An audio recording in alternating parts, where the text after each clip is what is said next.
Countries around the world are trying to entice Americans unhappy with the Trump administration. French President Emmanuel Macron has invited climate scientists, engineers, and entrepreneurs to come to France. Now the Canadian government is reaching out to tech professionals. As NPR's Joel Rose reports, Canada is making it easier for highly skilled workers to move north of the border. A lot of people talked about moving to Canada after the U.S. election.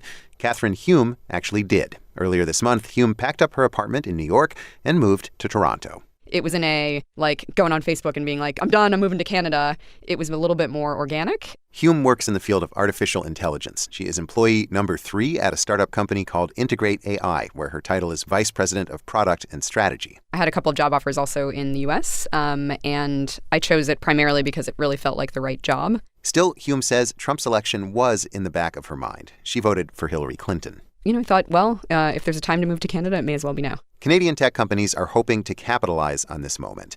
For years, the industry watched in frustration as Microsoft and Google hired the country's top computer science grads for high-paying jobs in Seattle and Silicon Valley. Now, Canada believes it's found a new way to lure international tech workers. For us to compete globally, we need to be open. Navdeep Bains is Canada's Minister of Innovation, Science and Economic Development. Starting Monday, Bains says the government will streamline the visa process so that international tech workers can get a work permit in just 2 weeks, compared to a complicated process in the U.S. that can take months. We do believe it does give us a competitive advantage. Bains insists this was in the works before last year's U.S. election, but the timing is striking. The White House stoked anxiety among international visitors and would-be immigrants with its travel ban, and President Trump has sharply criticized the U.S. visa program for technical workers. His administration could reduce the cap for such visas, which is set at $85,000 per year. The president vowed to reform that program in Wisconsin a few months ago. They should never, ever be used to replace Americans. No one can compete with American workers when they are given a fair and level playing field. We feel that Canada has a window of opportunity here to be able to attract the best and the brightest here. Salim Teja is vice president of the Mars Discovery District, a major incubator for tech companies in Toronto. Teja says there's fierce global competition for talent in the industry, with companies offering escalating salaries and perks.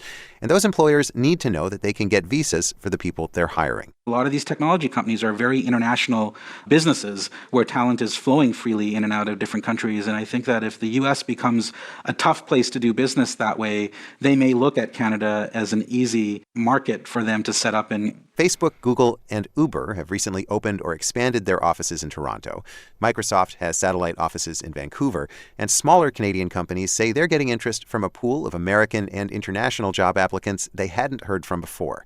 Roy Pereira is the founder of Zoom AI, a startup in Toronto. After Trump's election, Pereira says he saw a 30% jump in Americans applying for engineering jobs. As Canadians, we're not accustomed to seeing Americans want to move to Canada.